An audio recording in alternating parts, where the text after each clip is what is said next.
Bem-vindos ao canal Trama Sobrenatural. Inscreva-se agora e deixe seu like para nos apoiar. Estamos ansiosos para ter você em nossa comunidade para nos ajudar a desvendar os enigmas mais sombrios. Acompanhe mais uma trama misteriosa e ótimos contos.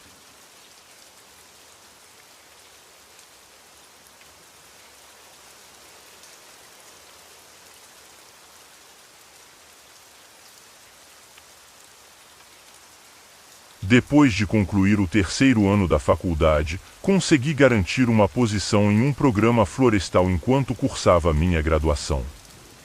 Foi então que me vi trabalhando para uma empresa madeireira em uma pequena cidade no estado de Washington. Encontrei um apartamento no porão de uma casa localizada na área central da cidade. Meu senhorio, Adam, era solteiro e provavelmente tinha quase 40 anos. Ele era reservado, bastante semelhante a mim. Quando me mudei, ele me convidou para jantar em sua casa, incluindo sua mãe, o que foi um pouco estranho no início.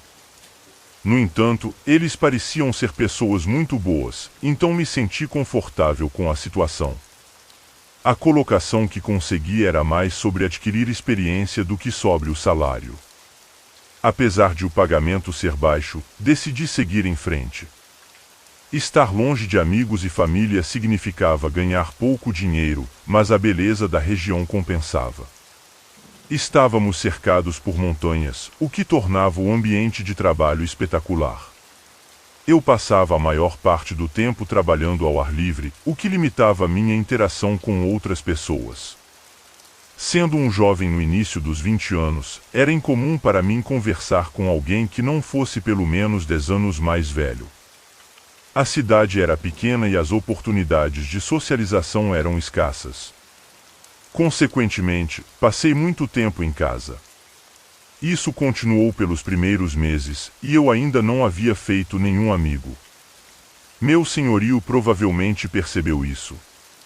Certo dia, enquanto passávamos em frente à casa, Adam me convidou para sair. Na pequena cidade, as opções eram limitadas, mas havia alguns pubs que eu ainda não havia visitado. Então, numa noite de sábado, após o jantar, Adam me mandou uma mensagem e combinamos de nos encontrar em frente a um bar onde ele disse que alguns de seus amigos estariam. Eu me senti um pouco como um projeto de caridade, mas estava ansioso para escapar de mais uma noite solitária no porão. O bar ficava a uma curta caminhada dali, e, quando entramos, o sol ainda estava alto. O interior era todo em painéis de madeira, com uma jukebox antiga. Os frequentadores pareciam se conhecer e todos os olhares pareciam se voltar para mim enquanto nos dirigíamos a uma mesa. Talvez estivesse apenas imaginando, mas o lugar não estava cheio, embora houvesse um bom número de pessoas lá, a maioria delas mais velha do que nós. Havia, no entanto, um jovem que se destacava, não por sua personalidade intrigante, mas porque claramente estava embriagado e não lidando bem com isso. Ele estava quase caindo no balcão, aparentemente sozinho. Observando discretamente, percebi que ninguém parecia estar acompanhando-o, e ele estava incomodando os outros frequentadores, falando alto e sem se importar com as reações ao seu redor. Adam, percebendo minha observação, inclinou-se e aconselhou que fosse melhor não se envolvermos e deixá-lo em paz. Foi um conselho sábio, mas não pude deixar de questionar porque o barman continuava servindo-o. A cena se arrastou por horas, até que por volta das 23 horas o barman finalmente decidiu acompanhar o jovem para fora do estabelecimento. Ele saiu pela porta, mal conseguindo se manter de pé, e observamos enquanto ele desaparecia na rua. De volta à nossa mesa, perguntei a Adam se achava que ele ficaria bem. Ele deu de ombros e respondeu incerto, e essa foi a última vez que tocamos no assunto. O bar fechava à meia-noite, então não demorou muito para partirmos. Estávamos ambos um pouco bêbados no final da noite, eu imagino que Adam também. Voltamos para casa e logo fomos para a cama. Num dia da semana seguinte, ao voltar do trabalho, vi Adam sentado na varanda fumando um cigarro. Foi estranho, pois nunca o tinha visto fumar antes. Quando me aproximava da entrada lateral, ele me chamou e caminhei até a varanda. Ele me ofereceu um cigarro, mas eu recusei, embora tenha aceitado um lugar ao seu lado. Foi então que ele me contou algo que nunca esquecerei. Adam tinha ouvido de alguém na cidade que um corpo foi encontrado no rio, cerca de 1 quilômetro fora da cidade. Era o jovem do bar. Aparentemente, ele se afogou após cair no rio em estado de embriaguez. A notícia me deu um arrepio na espinha. O clima na cidade mudou depois disso. Alguns diziam que foi um acidente e ele caiu no rio, outros sugeriam que algo mais sinistro poderia estar envolvido. Outros ainda não descartavam a possibilidade de um crime. A verdade é que ninguém realmente sabia o que aconteceu depois que ele foi expulso do bar. Para mim, pareceu que o problema mais provável foi que ele estava bêbado e caiu no rio. No entanto, ainda me questiono por que ninguém assegurou que ele chegasse em casa em segurança. Geralmente, é responsabilidade do bar garantir que clientes embriagados pelo menos entrem em um táxi. Talvez, por ser uma cidade tão pequena e tudo estar a uma curta distância, as regras fossem diferentes. Ainda assim, tudo isso permanece confuso para mim. Pelo restante dos meus 2 meses naquela cidade, mantive minha cabeça baixa e me concentrei no trabalho. Nunca mais saí, pois fiquei desanimado com o acontecido. Não tenho conhecimento de quaisquer consequências para o pessoal do bar, mas acredito que deveriam sentir-se responsáveis.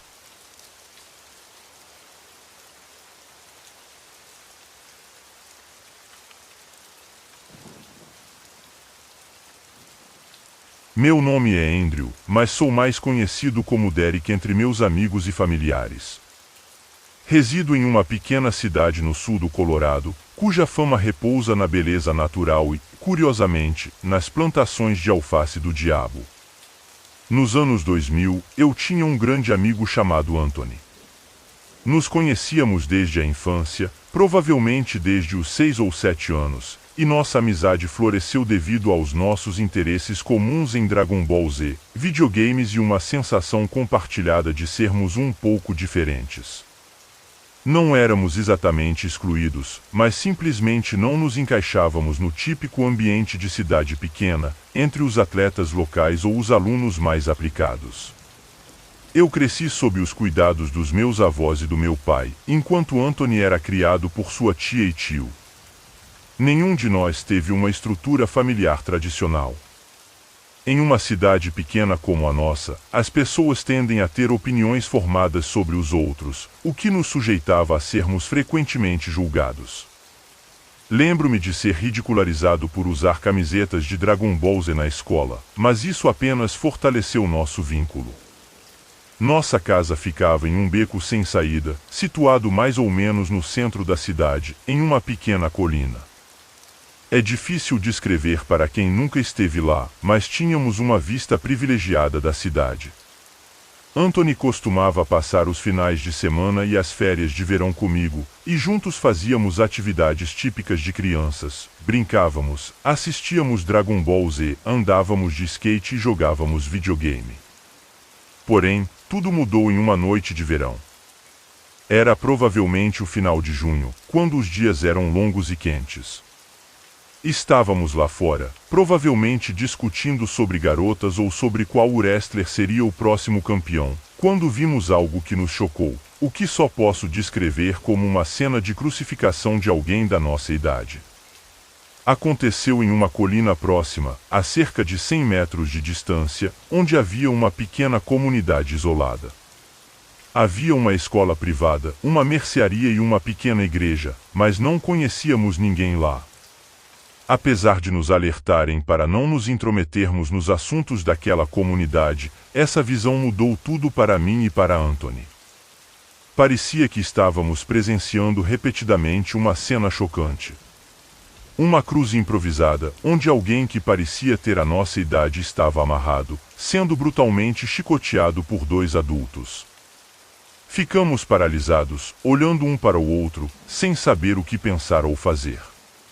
Assistimos em horror por alguns segundos, embora esses segundos parecessem uma eternidade, enquanto os gritos e os gemidos cresciam a cada chicotada. Os estalos dos chicotes eram tão altos que podíamos ouvir cada impacto na pele do pobre garoto. Foi absolutamente horrível, e eu senti uma onda de náusea me atingir. Corremos para contar ao meu avô, com quem eu morava, mas sua resposta foi apenas para nos preocuparmos com nossos próprios assuntos. Como poderíamos ignorar algo tão grotesco acontecendo diante de nossos olhos? Meu avô tentou nos assegurar de que a pessoa seria libertada após sua punição, mas tínhamos tantas perguntas sem respostas. Ele explicou que aquela comunidade seguia um ramo extremo da Igreja Católica, mais parecido com um culto do que com uma religião tradicional. Anos depois, descobri que eles eram considerados radicais demais até mesmo para a Igreja Católica, sendo banidos e condenados por associação. Minha avó nos contou histórias sobre pessoas associadas àquela religião, e elas eram consideradas estranhas a ponto de as autoridades locais não interferirem em suas práticas. A punição brutal que testemunhamos na cruz se tornou quase normalizada para os espectadores locais, que aprenderam a ignorar o que acontecia naquela comunidade isolada. Meu avô nos mandou para outra sala para jogar videogame e tentar esquecer o que vimos, mas aquelas imagens assustadoras permaneceriam gravadas em nossas mentes. Anthony sugeriu que planejássemos uma visita noturna àquela comunidade para ver como as coisas eram estranhas de verdade. Eu relutantemente concordei, esperando secretamente que fosse apenas conversa e que nunca realmente fossemos fazer isso. Alguns dias depois, nos encontramos novamente, andando em silêncio, com medo de que algo terrível pudesse acontecer. Era por volta das 8 horas. Ele sugeriu que subíssemos a colina e investigássemos por conta própria. Eu realmente não queria, mas acabei concordando. Sabe como é, sendo jovem e tudo mais, parecia interessante, ou pelo menos uma maneira de fugir do tédio da pequena cidade. Anthony perguntou aos seus tios se poderia ficar na minha casa, e eles concordaram. Meus avós costumavam ir para a cama por volta das 9 horas ou 10 horas todas as noites, então esperamos até que estivessem dormindo antes de sairmos. Deve ter sido por volta das 10h30 quando partimos. Saímos de casa em silêncio, certificando-nos de não fazer barulho. Preparamos algumas mochilas com garrafas de água, alguns lanches e, é claro, lanternas. Não tínhamos ideia de quanto tempo ficaríamos fora. Levamos cerca de 20 minutos para chegar à área onde não vimos ninguém em nosso caminho, nem sequer um veículo passou. A única coisa que ouvíamos era o fraco som de cães latindo ao longe. Quando finalmente chegamos lá, tudo o que vimos foi uma pequena escola, um prédio que parecia ser a mercearia deles, e outro que se assemelhava a uma igreja. Foi ali que encontramos a cruz improvisada do lado de fora, no que presumo ser o pátio dos fundos da igreja, onde o garoto havia sido amarrado. Anthony sugeriu que dessemos uma olhada por lá. Ambos com nossas lanternas, iluminamos a área. Para nosso horror, vimos pelo menos 30 ou mais lápides. Não vou mentir, ver isso na escuridão da noite nos deixou arrepiados, mas éramos jovens e queríamos parecer corajosos. Havia uma árvore grande ali, e Anthony tinha um pequeno canivete. Ele sugeriu que gravássemos nossas iniciais na árvore para marcar nossa presença. Aceitei, e levou um pouco mais de tempo do que o esperado, mas conseguimos esculpir 2 iniciais bem visíveis no tronco da árvore. Havia uma pequena porta ao lado do prédio com uma vela acesa ao lado. Para nossa surpresa, a porta estava entreaberta. Anthony a empurrou, e ela se abriu completamente. Sussurrou para mim que deveríamos entrar e olhar ao redor. Entramos silenciosamente, nossas lanternas iluminando o caminho. Para ser honesto, eu esperava encontrar alguém lá dentro, por que mais a porta estaria aberta em uma igreja no meio da noite? Mas, após uma inspeção mais minuciosa, percebemos que o local estava completamente vazio. Isso apenas aumentou a sensação de arrepio. Avançamos entre as fileiras de bancos, mas não encontramos nada que lembrasse uma igreja tradicional. Eu mesmo, de descendência hispânica e siciliana, estranhei a falta de iconografia religiosa. Já estive em uma igreja católica antes, mas essa era completamente diferente.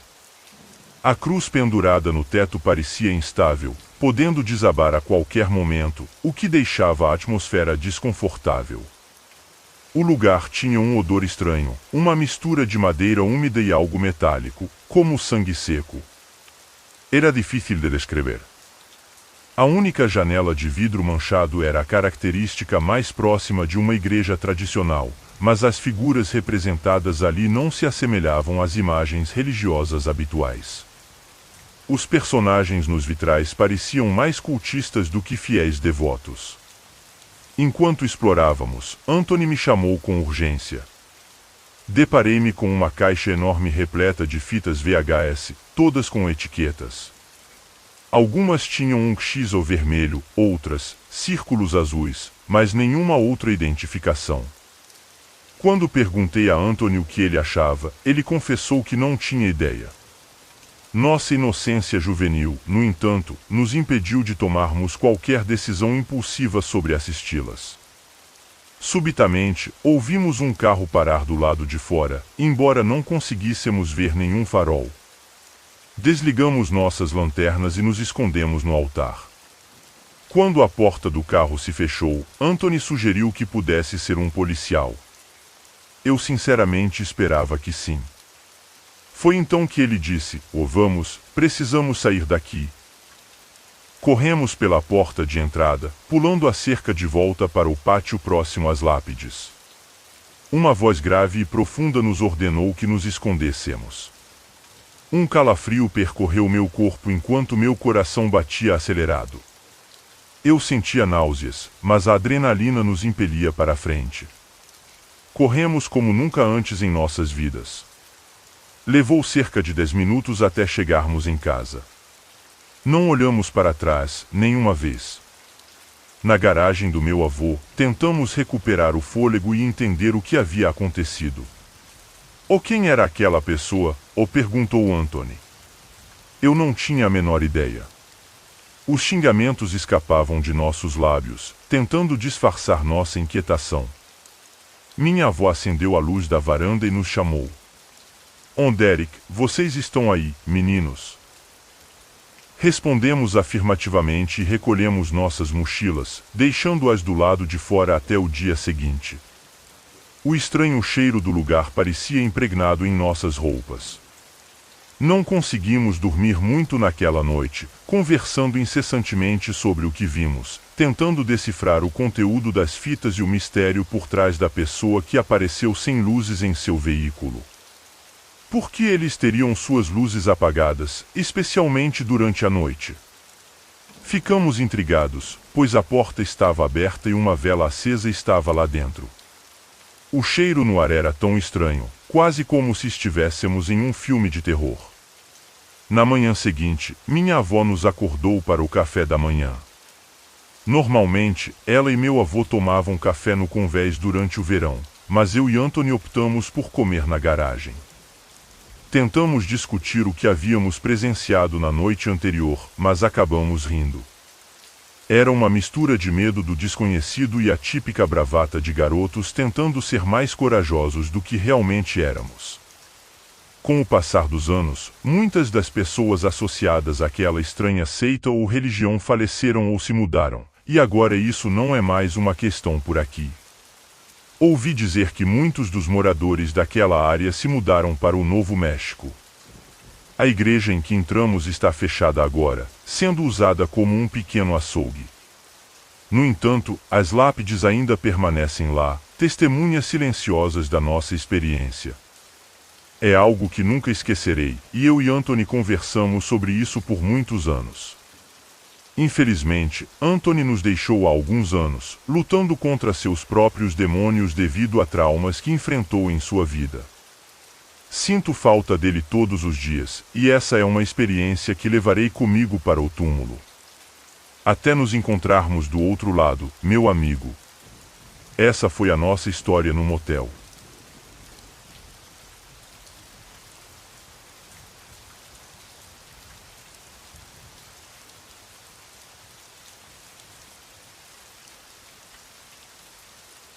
Há cerca de 1 ano e meio, fiz uma visita aos meus pais. Embora eu more em uma cidade grande, meus pais se mudaram para uma cidade pequena há aproximadamente 11 anos.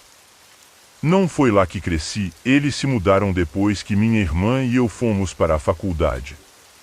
A razão da mudança foi para reduzir o tamanho, tornando-se mais adequado para apenas 2 em vez de 4. Tinha um condomínio de 2 quartos em um condomínio fechado, o que era bastante agradável. Apesar de haver um quarto de hóspedes em sua casa, eu geralmente optava por ficar em um hotel, pois aprecio ter meu próprio espaço. Também levei meu laptop, pensando que poderia adiantar um pouco do trabalho depois que meus pais fossem para a cama. A cidade deles ficava a cerca de 7 horas de distância, então achei mais conveniente dirigir do que voar. Saí de casa pela manhã e cheguei ao hotel no final da tarde. O lugar onde normalmente ficava estava lotado, então precisei recorrer à minha segunda opção. Era mais um estilo de motel local, com quartos térreos e estacionamento no meio. Apesar disso, estava tudo bem e parecia limpo. Estacionei em frente ao escritório e entrei para pegar minha chave. Já havia feito a reserva e pago antecipadamente, então o processo foi rápido. No estacionamento, vi alguns carros, incluindo uma van branca estacionada bem em frente ao meu quarto. Parecia um pouco fora do lugar, mas não dei muita importância. Descarreguei minhas malas e, ao passar, notei um homem no banco do motorista da van, olhando para o telefone sem nem me dar atenção. Pensei que talvez estivesse esperando alguém ou apenas fazendo uma pausa. Poderia ser uma van de trabalho, pelo que eu sabia. Dentro do quarto, encontrei o que esperava pelo preço, limpo, mas um pouco datado, um quarto padrão. Depois de tomar um rápido banho, fui jantar com meus pais. O tempo passou rapidamente, antes que eu percebesse, já era quase 22 horas, o horário em que meus pais normalmente iam para a cama. Então, retornei ao hotel. O estacionamento estava mais tranquilo do que antes, mas a van ainda estava lá quando passei, vazia. Supus que o motorista tivesse ido para o quarto ao lado e se deitado. Entrei, tomei um banho rápido e me preparei para dormir. Abri meu laptop, mas eventualmente o fechei e o coloquei na mesa de cabeceira. Fechei os olhos, tentando dormir, mas um ruído sutil como o de um riacho nas paredes me perturbou. Poderia ser de um dos quartos vizinhos, mas minha curiosidade me levou a verificar o quarto para me assegurar de que estava tudo bem. Acendi as luzes, verifiquei embaixo da cama e no banheiro.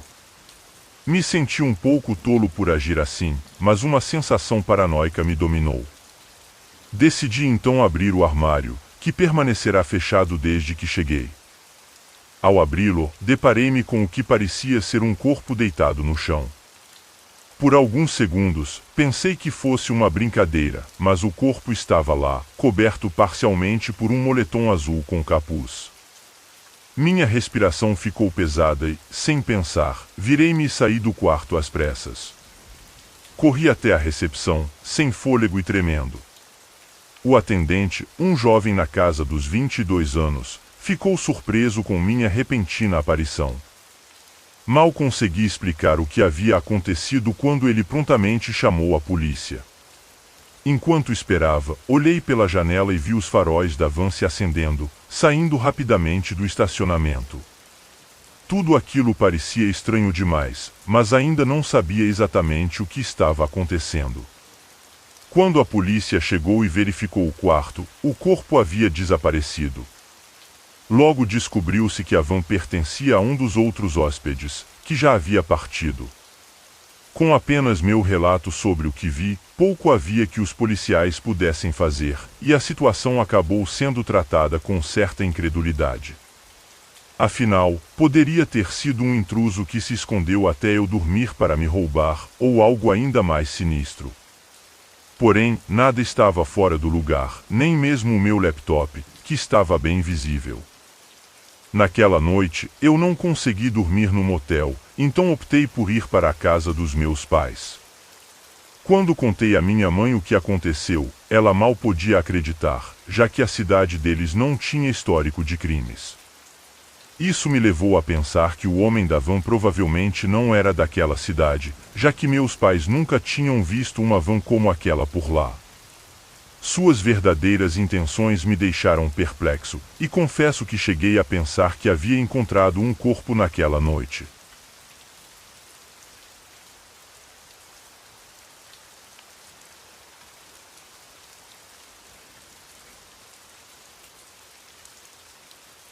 Na época em que isso aconteceu, eu estava residindo em Salt Lake City, em Utah, e tinha planos de viajar para Las Vegas para me reunir com alguns amigos da faculdade. Embora a viagem de carro entre as cidades levasse apenas 6 ou 7 horas, eu sabia que seria uma jornada solitária através do deserto, especialmente considerando que meus amigos estavam voando de várias partes do país para se encontrarem lá. Eu estava confiante, pois já havia feito esse percurso algumas vezes antes com o meu velho Honda Civic, que estava comigo há mais de 12 anos. Entretanto, enquanto estava no meio do deserto, meu carro quebrou. Consciente de que o motor estava superaquecido e vazando vapor pela frente do veículo, decidi parar no acostamento e avaliar a situação. Isso ocorreu em 1998, quando eu tinha 28 anos, uma época em que os telefones celulares ainda não eram comuns. Apesar de provavelmente haver serviço na área, consultei meu mapa e notei que a cidade mais próxima estava a cerca de 10 milhas de distância. Embora não fosse impossível percorrer essa distância a pé, certamente era mais longe do que eu gostaria de ir. Decidi esperar um tempo antes de considerar essa opção, já que eram apenas 14 horas. Após cerca de meia hora, um carro parou. Era um Ford desgastado, com 2 pessoas dentro. Agradeci por eles terem parado e me apresentei. Os 2 rapazes, Jerry e Alan, pareciam ter cerca de 19 anos. Eles foram gentis e me ofereceram uma carona até a cidade mais próxima.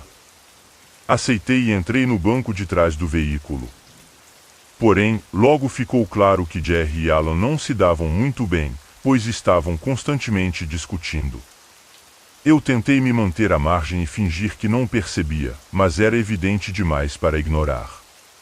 Durante a viagem, Jerry começou a falar sobre seu outro amigo, Brutus, retratando-o como um verdadeiro herói e insistindo que eu o conhecesse.